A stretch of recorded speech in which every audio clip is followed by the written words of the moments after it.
Hello my darlings and welcome to a new Going for Gold blog episode where I try to clear Pagebound quests and get the highest medal.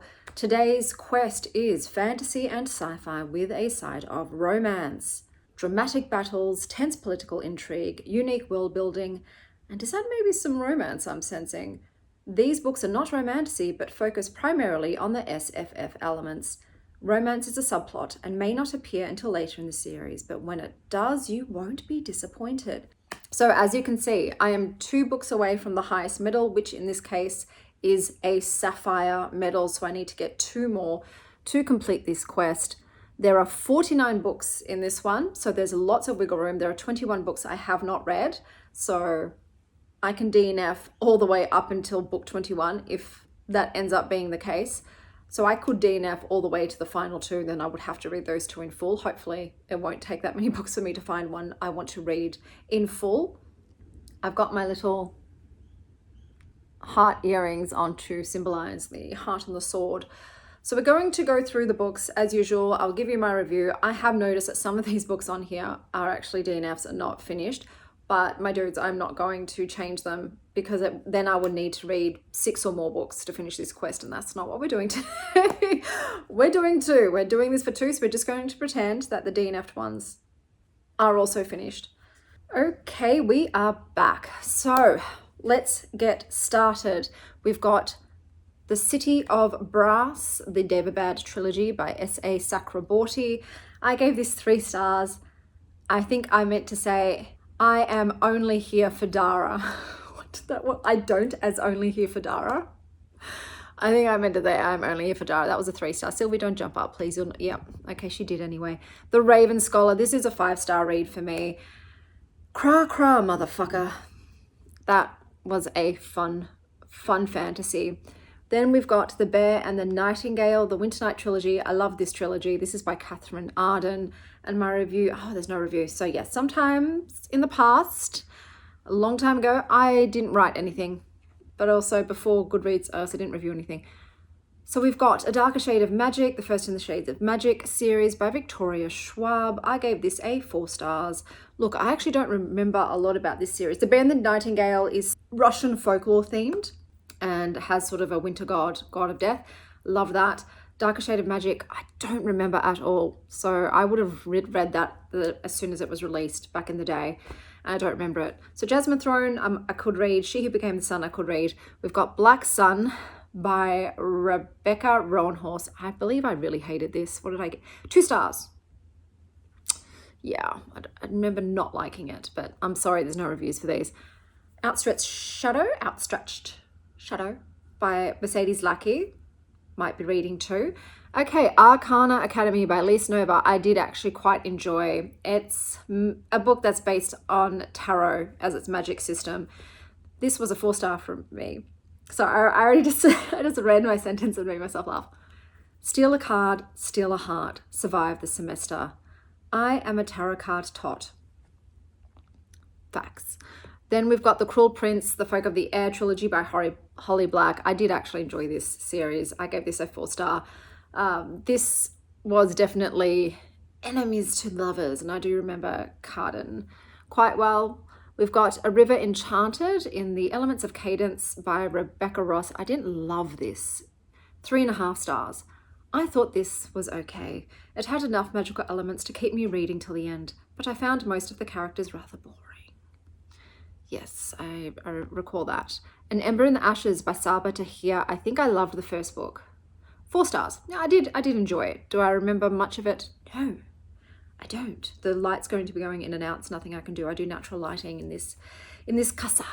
A Ship of Magic, Robin Hobb. I feel like I did DNF that a long time ago, but didn't log it. Daughter of the Empire, Raymond E. Feist. I think Jenny Watts is also, an author in that one. Could be reading it. We've got The Ninth Reign, the Winnowing Flame trilogy by Jen Williams. I did really enjoy this series 4. I'm so happy Noon and Tor hooked up. I was shipping their romance hard. This was a very cool, different fantasy series with these sort of elf vampiric like beings and witches and creatures, and it was just really interesting, and I didn't feel like the same old at that time that I read it. Foundry Side by Robert Jackson Bennett. I don't remember anything about this whatsoever. 1 star. 1 star. I obviously fucking hated it. Don't remember it though. I burned it from my mind. The Priory of the Orange Tree by Samantha Shannon. I'm 100% sure that I DNF'd that. But yes, didn't have a review. I think that's a DNF. The Sword of Kaigan by M.L. Wang. This is a slow burn. I wasn't enjoying it at the start and then boom, I was in it. 4.5 stars. Blood and Ice Wielding Descendants, Small Mountaintop Village, and Loads of Political Scheming and Bloody Battles. The sword-wielding badass Misaki reminded me a lot of Kiddo from Kill Bill. This book was filled with a ton of grief though. Spent the second half constantly crying. It took me a while to get into it, but the reason I didn't give it 5 stars was because of the romance. I'm sorry, but this dude did so much unforgivable stuff to her that I just cannot ignore or forget. I forgot about that. I forgot about that element. The Ninth House by Lee Bardugo. I actually don't think I can read. I don't think my libraries have this. I'll double check, but I'm pretty sure they don't have this book. The Pomegranate Gate they do have. Daughter of Smoke and Bone by Laini Taylor. I read this so long ago.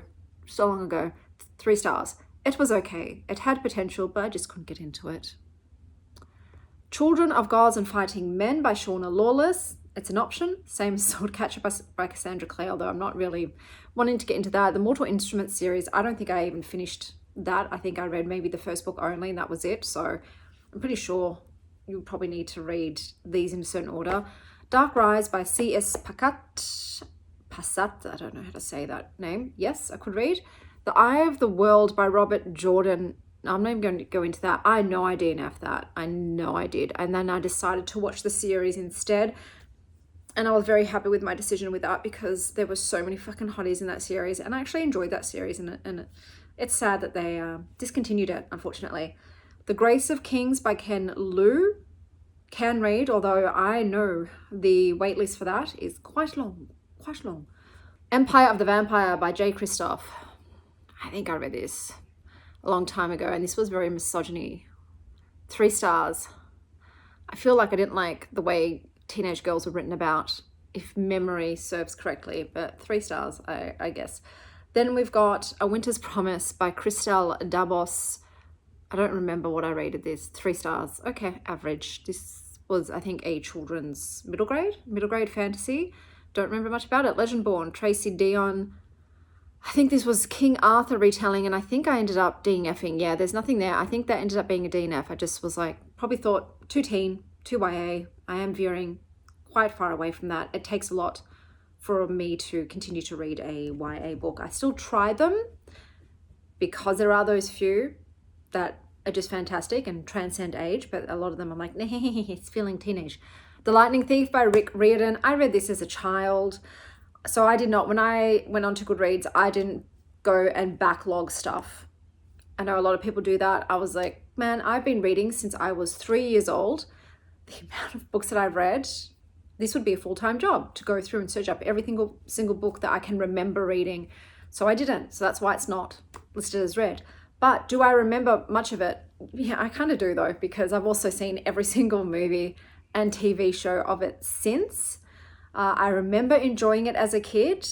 I love Greek mythology. I loved adventure books. But I'm going to consider that as an unread book, and I might actually prioritize that as one of the books I do read for this challenge to refresh my memory. Because I even think my youngest, Indiana, might be reading them at the moment. I think Tress of the Emerald Sea by Brandon Sanderson. This is my favorite Brando Sando. I gave this one a 4.5 stars. This was such a wholesome tale of 2 sweet kids in love getting caught up in an adventure that makes them grow and discover themselves. Found family along the way with trials, tribulations, and triumphs. Very Princess Bride sequel, but with a heroine that steps up to the plate and puts her money where her mouth is. Had to buy a hardback to pass on to my kids. It was a bit slow-paced in a few spots, which is why it wasn't 5 stars, but it was still a fantastic tale. I did love that, and I did buy a copy because I hope my kids might read it one day, but it feels like it's a classic middle grade to me. Gideon the Ninth, Locked Tomb by Tamsin Muir. Mur? This name and I, we're adversaries, long-time enemies. Tamsin Muir. I feel like that's it. I overthink it. I overthink the pronunciation of this. 3 stars. Sassy lesbian necromancers and sword hands with lots of bone stuff, and that's what she said. Confusing AF, but Sextus was I. Yeah, this one was one of those ones where they do tell you just let everything wash over you. Don't, if it's feeling too confusing, just let go and just enjoy the ride. But I'm not on the Stan bandwagon with that one. The Familiar by Lee Bardugo. I DNF that. That's absolutely DNF. I've just found that really boring. I love the cover. Loved it. Didn't care for the story. The 100,000 Kingdoms, N.K. Jemisin, could read. 6 Crimson Cranes by Elizabeth Lim, also a possibility. The Ruin of Kings by Jen Lyons is to. Phoenix Extravagant by Yoon Harley, I've actually never heard of. So that's a brand new to me, could read it. The Unbroken, Magic of the Lost, C.L. Clarke. I think this was really boring. DNF, 67 pages. I just found it dull, so I did remember that. Luck in the Shadows by Lynn Flewelling. I'm going to have to look up to see if that is in my library. I'm not sure. Strange the Dreamer by Laini Taylor. I think I enjoyed this. Am I going to? 2. Ooh, no, I didn't. No, I didn't. But could I enjoy it now? Who knows? We all know that time changes you as a reader, and it is true. There are those few books which your rating doesn't change. So I will still give 5 stars to The Little Prince no matter how many times I read it. There are certain books that are forever favorites, but I think I did used to do a segment when I would read previous favorites, and one of them went from a 5 to a 3 star, and I realized after that, I don't actually want to ruin the memory of books I loved. However, books I hated, there is a possibility for redemption there, because I've changed a bit. The Blighted Stars, The Devoured Worlds by Megan E. O'Keefe. I love this. This is a sci-fi romance. And I read the entire series. A parasite sci-fi with naughty botanicals, sentient ships, printed bodies, and forbidden love. Tarquin, my cinnamon roll bisexual rock boy, can get it. Naira, who reminds me of the badass Sarah Connor, can also get it. Yeah, I remember that. I got fed as a bisexual in this one. I did. Then we have that same metal by Brittany N. Williams. I could read. The Monsters We Defy by Leslie Penelope. They don't have. So I remember I looked this up ages ago, and I looked it up again to confirm. None of my libraries have it. So that one is out of the running. We've got The 10,000 Doors of January by Alex E. Harrow. Alex E. Harrow, she's a wild card for me. All the way up to 5 star, I think down to DNFs. I'm actually not quite sure. This was a 3 star. I think I enjoyed the idea of this one more than I actually enjoyed the novel as a whole. Okay, this is back when I was doing mega reviews. The prose is stunning. There were so many passages I wanted to underline, reread, and immediately share with other readers. Do you ever read things that you've written back and it doesn't feel like you wrote that? I have no recollection of writing this and was this me? Some of the reflections on stories, doors, freedom, and belonging were my favorite parts of the novel. That said, I struggled with the pacing, especially in the first half. The story took a long time to fully pull me in. I know it says May 31st, 2026. No, that's obviously when I migrated it to Pagebound. This was a very old read. And while I appreciated the dreamlike story within a story structure, I appreciated that. I don't love story within stories anymore. It often left me feeling more like I was listening to a tale than actively experiencing it. I never fully felt drawn into the story itself. The narrative felt pieced together through memories, stories, retellings, and multiple POVs, which made it difficult for me to settle into the world and feel immersed in it. Instead of feeling like I was alongside the characters, I often felt like I was being told about events after the fact. I also wished we had spent more time exploring the worlds beyond the doors. For a portal fantasy, the focus felt less on the destinations and more on the idea of stories themselves. While I appreciated that approach, I found myself wanting more wonder, more discovery, and more time in those other places. I did, however, love the themes. The idea that stories create change, that doors represent possibility, and that imagination can be both an escape and an act of resistance really resonated with me. January's journey from believing in magic to suppressing it and eventually reclaiming it felt meaningful, even when I was frustrated by some of her choices along the way. In the end, I enjoyed this book, but it never quite landed for me. It's beautifully written, thoughtful, and filled with memorable quotes, but not quite as magical or as immersive as I had hoped. Yeah, so I've done everything on Goodreads. I have not rated things. I have not reviewed things. I have given essay reviews. I have made smart ass comments. I have just said how I felt about a book. And these days I tend to do a bit of a soundbite. Like I'll just sum up a feeling of what the book was like in a very brief and generally humorous, I try to be funny, I guess, review. The Starless Sea by Erin Morgenstern. Flowery writing, I remember. Yeah, there's nothing on here. Did I DNF this or did I read it? If I read it, it would have been a 3, but I do think that had very purple prose, if I recall, and it was a bit confusing. Catabasis by R.F. Kuang was a fave of mine. 4.5 stars. The Underworld, now with more footnotes. Yeah, this is an academic's version of Hell. And then we have The Helm of Midnight, The 5 Penalties by Marina J. Lostetter. I would love to read that. I think this is one where people put on helmets and the helmets are imbued with characteristics of the person who died, or death masks. I think it's death masks. I would like to read that. Does my library have it? I actually haven't looked that up. We shall see. Masters of Death, I have put as currently reading. It's by Olivia Blake. We'll come back to it. The Incandescent by Emily Tesh was a DNF. I found that boring, and Emily Tesh is not really an author for me. So let's go and talk about Olivia Blake's Masters of Death. Okay, so let's give you a synopsis. This is about a fake Ghostbuster who is actually the godson of legit death, and they end up having to team up with a vampire named Viola.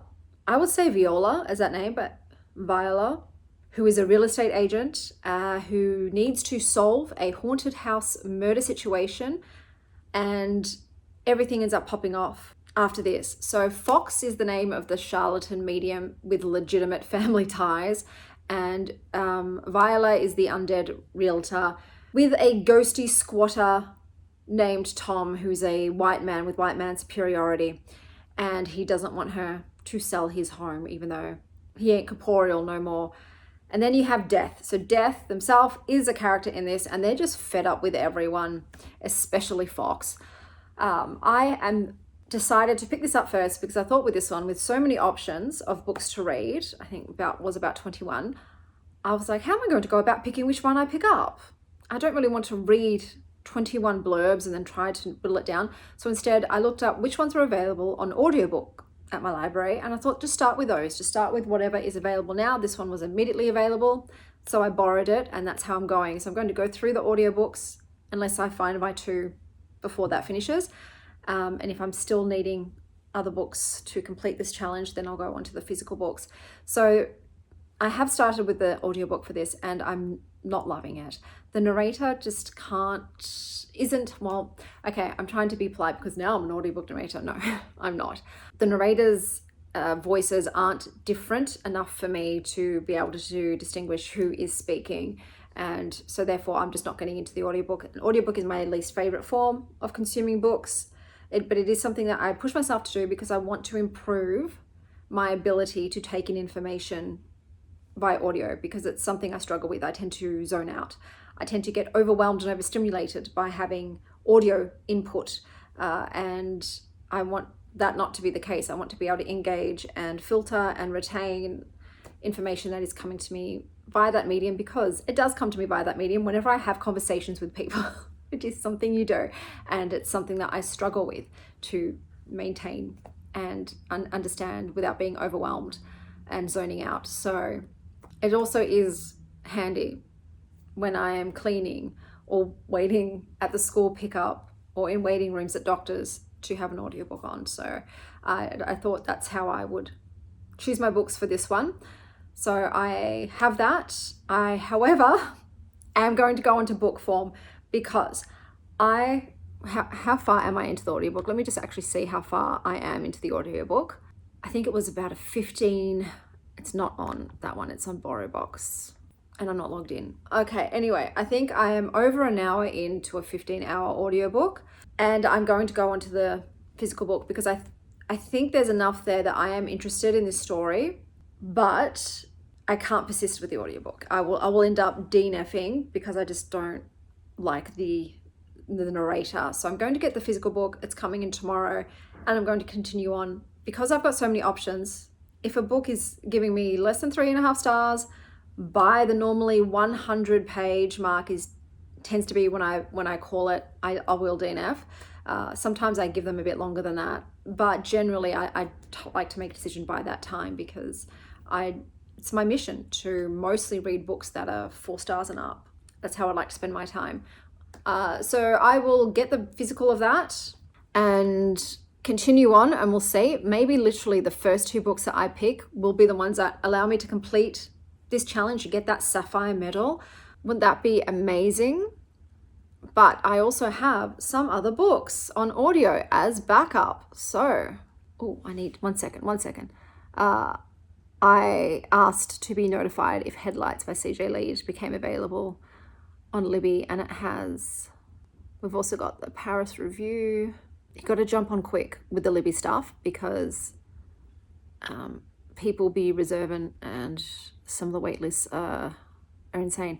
Okay, so I've got Percy Jackson is coming. I did say I might want that to be bumped up so I can give it a go, but that's coming. That's not quite yet available right now to me. As She Who Became the Sun, The Outstretched Shadow, which seems to be more older sci-fi. It is Mercedes Lackey, and The Children of Gods and Fighting Men by Shauna. I feel like this is Celtic, judging by the filigree on the cover. This could be Celtic mythology fantasy. I do read a lot of that. Because I read a lot of that, I tend to DNF it more, because sometimes it just feels like you're reading the same thing over and over and over again. So that is the downside of having a favorite genre and reading a lot of those style of books, is that sometimes they can become a bit more predictable and less exciting the more you read. But yeah, okay, those are the other options. So I'm going to continue on with Masters of Death, even though I have found Olivia Blake's writing a little bit pretentious in the past. So far, it's okay. There was still a word that they said, and I was like, I need to look that up. I don't actually know that word. I have a pretty good vocabulary, and I was like, I don't know that word, and I should have written it down. But this is the thing with audiobooks, is I generally don't take many notes because I'm doing things, and I'm not someone who likes to stop an activity while I'm doing it to do something else. I don't like doing that. It ruins the flow. So I will update you soon. Hello, Goodies Girl. Are you sitting on my clean laundry? Yeah. I love you. Hello, my beautiful people. I have much to update you on. So I was reading Masters of Death by Olivia Blake. Unfortunately, the characters talk too much talking. Be quiet, please. Except for Daddy Death, who I wanted more from. I wanted more of them on the page. Everybody else, I wanted them to quiet down. It also bounced from POV to POV to timeline, and the plot even itself was so convoluted. I just found it very confusing, and unfortunately, even though the premise was gorgeous, the execution was not for me. So I did DNF that. Then I went on to The Children of Gods and Fighting Men by Shauna Lawless. So this is a historical fantasy that's set in medieval Ireland, and it mixes Viking politics and Irish mythology and these secret immortal fae clans. So the Tuatha De Danann, for instance, and it follows 2 characters. You've got Gonflaith. What were they called? Foray? Oof, I can't remember. There was this other type of a Fomorian. They were Fomorians, these fire magic beings. And then it followed Foala, I think, which was a healer on the rival Tuatha De Danann clan. So the Fomorians and the Tuatha De Danann enemies, but they are also trying to hide their existence from mortal men, and unfortunately the mortal men do discover them, and a war begins. It sounded cool, but I was bored. I just couldn't get into it. I wasn't connecting to any of the characters whatsoever, and because there are so many books as options, so I gotta go down low. I have Raynaud's and circulation issues. Yes, it just wasn't for me. I thought, no, bruh, you've got so many options. Really find something that is exciting and keeps your interest and you want to return to. Otherwise, that's how you get into book slumps, when you are not really into a book and then you sort of don't want to pick it up. You think, I want to read. I don't want to read that though. So why would you do that to yourself? Then I picked up going by audiobook, The Outstretched Shadow by James Mallory and Mercedes Lackey. This is more of an older sci-fi fantasy, sorry. And it follows Kellen, that was a close call, who is a young mage who is brought up in this very strict magical society. There are a lot of rules, and they have this thing called wild magic that's forbidden. It's forbidden. The wild magic is forbidden. No, no, no, no, no, no, no, no. And obviously he ends up coming into contact with wild magic, and he starts to learn that everything he's been taught might not be the truth. Maybe he's been fed a lot of bullshit. And magic itself, I believe he learns, is something that is alive. So you shouldn't be controlling it. And that brings into question just, all of his doctrine and traditions and ideologies that he's been raised and fed on his whole life. This is a long book. Tell me why. Tell me why. Why do we need to know so much detail about his bath time routine? Is he a toddler?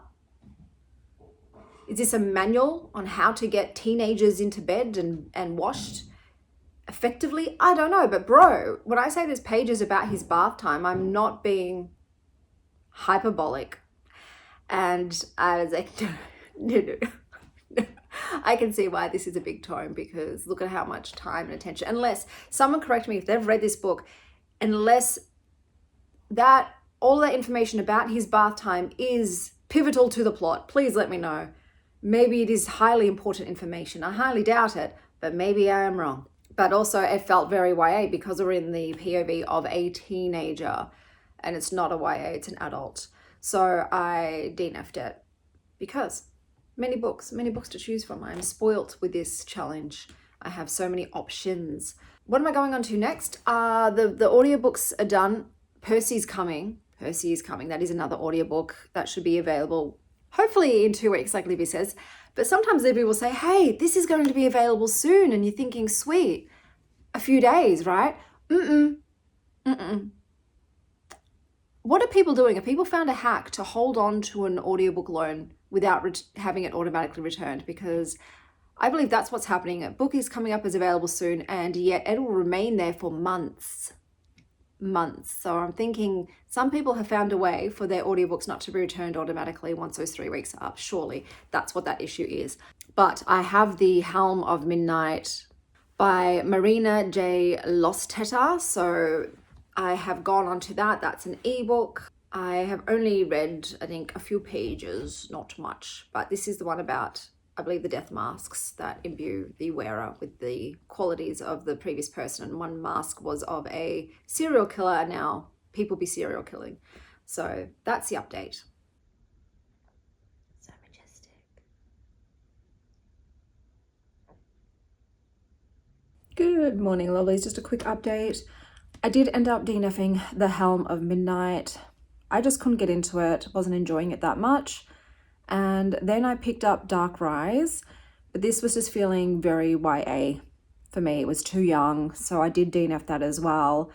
And now I am reading Percy Jackson and the Lightning Thief as one of the books, as well as Six Crimson Cranes, which is a retelling of the Wild Swan fairy tale. So that is currently what is being read for this Going for Gold.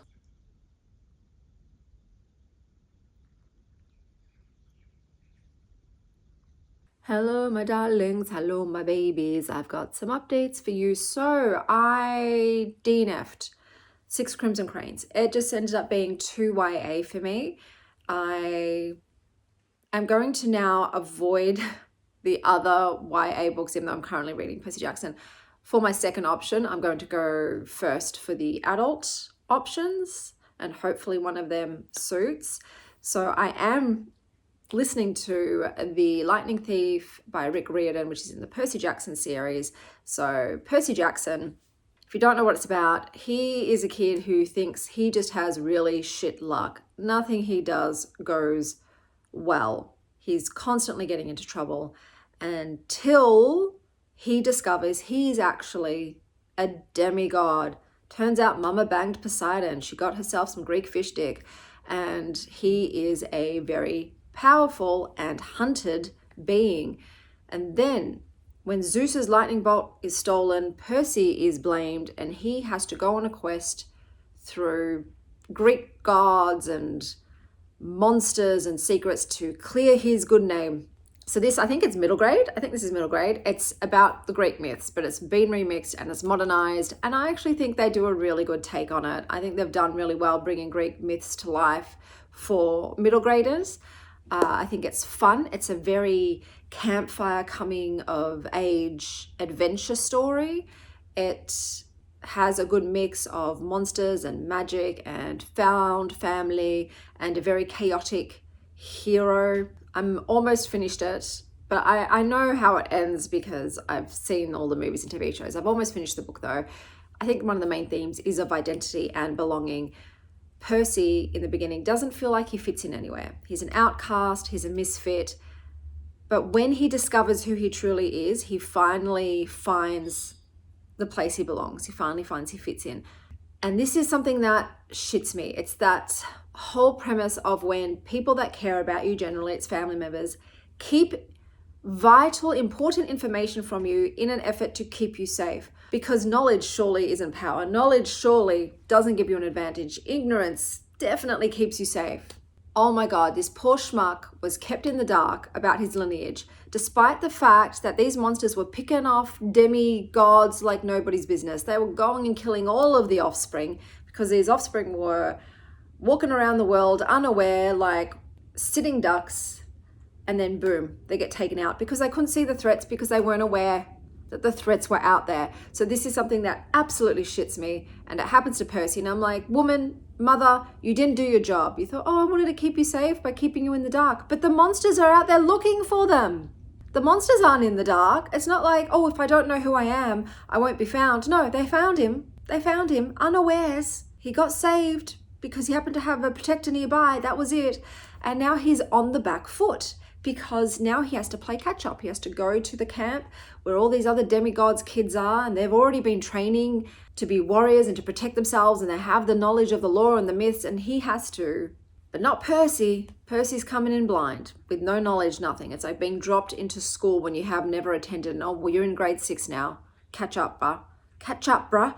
So I hate that. I'm like, you should have just told him. You should have told him once he was old enough, hey, this is who you are. These sorts of things might start coming after you. This is what you have to do in this situation. Let's get you ready. Let's prepare you.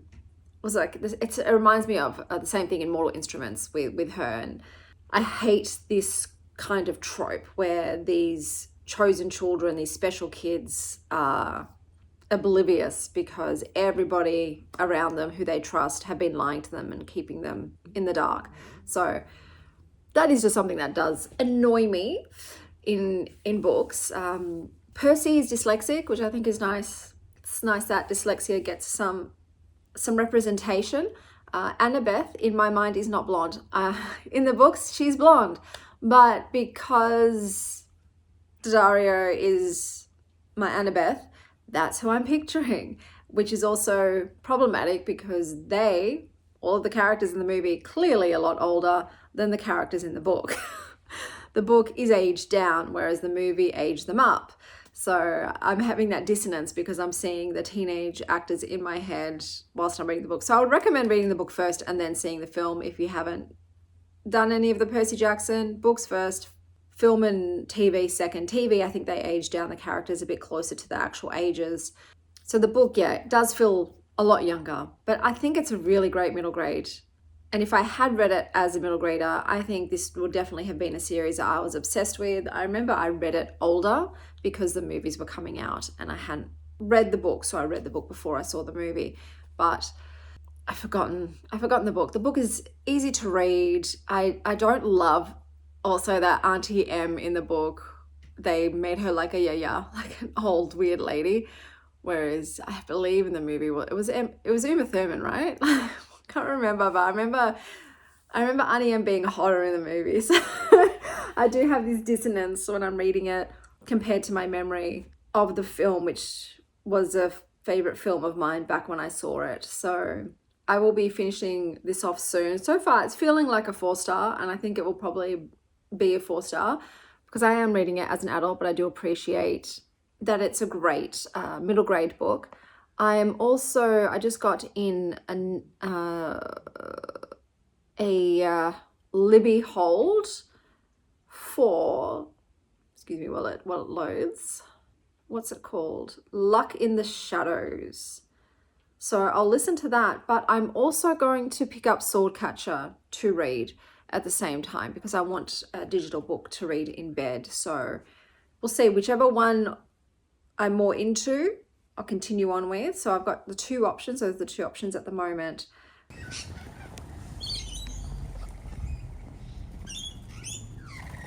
Okay, lovelies, I have some updates. I was reading Luck in the Shadows. I really didn't like how at one part we had a lot of male characters commenting on the body and the looks of a young boy, and just in general, this wasn't doing anything for me, so I did decide to DNF it.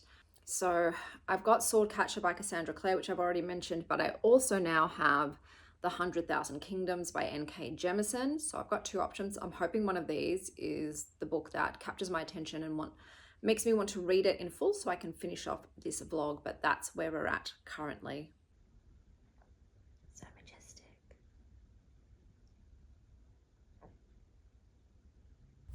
Okay, so I was reading Swordcatcher. So this was about a poor boy who is scouted because, lucky for him, he's a dupe for the prince and he gets hired as a sword catcher. And I didn't know that term. I was thinking in my head something really dirty, but it's not. It just means that you are a human shield. You are a meat pincushion for a wealthier, more important person.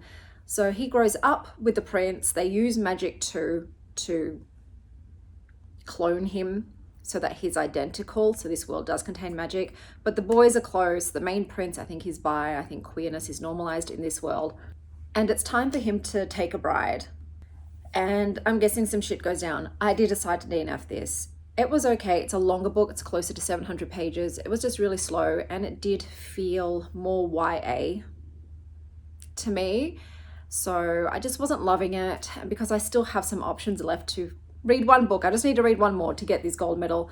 I decided to go on to the next one, and the next one is The 100,000 Kingdoms by N.K. Jemisin. I haven't even read the blurb.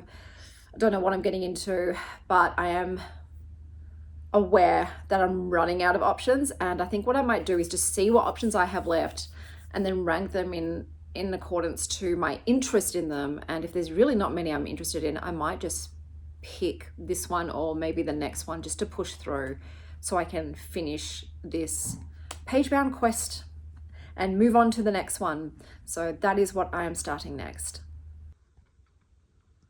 They were smooching. It was so cute. It was very Spider-Man. I missed it.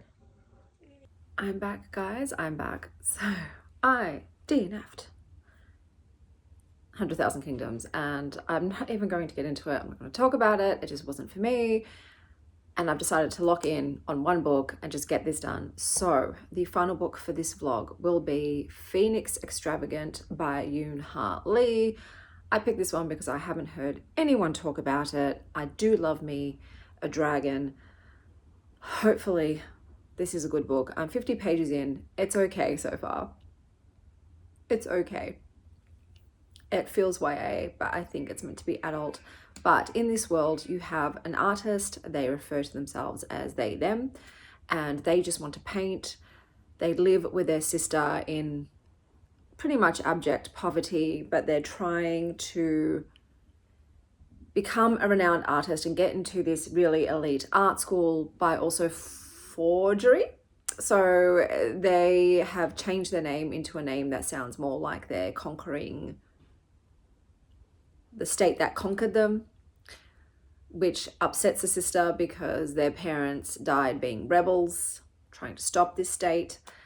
But our main character, Jebby, I think is their name, is like, we gotta do whatever we gotta do to survive. And if I have to paint under a different name, so be it. Sister though is like, yeah, no, it's not gonna fly with me. You're out of here. Get. So they end up crashing at a friend's house, and this friend is a kitsune. So there seem to be some folkloric beings in this book. And then They end up being scouted forcibly by the oppressive regime to create magical war machines, one of which is this dragon. So they go to work there, and I believe they end up stealing the dragon and joining the revolution instead. I think that's what's going to happen. So it's, yeah, I'm feeling revolutionary dragon punk fantasy. I think this is what this is going to be, very sort of art as resistance, if you will.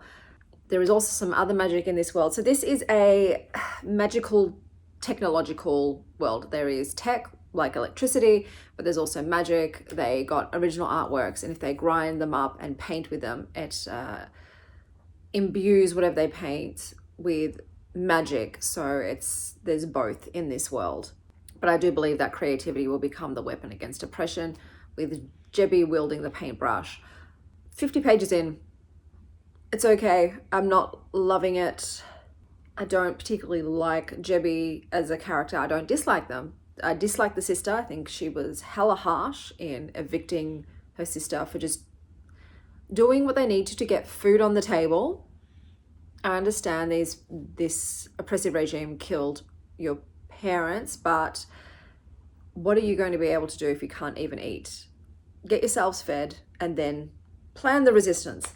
So we'll see how we go. This will be the final book. Hopefully I will finish it off tonight and update you tomorrow. Fingers crossed, fingers crossed. But yeah, at the moment it's feeling like a 3, 2, 3.5. It depends on if I'm hoping this dragon can talk. If this dragon can talk and is a legit character, I might end up loving this a lot more than I think. But yep, this is the final book. Woo! Are you a cutie? Are you a cutie? Are you a cutie? I think you are. I think you are. You see?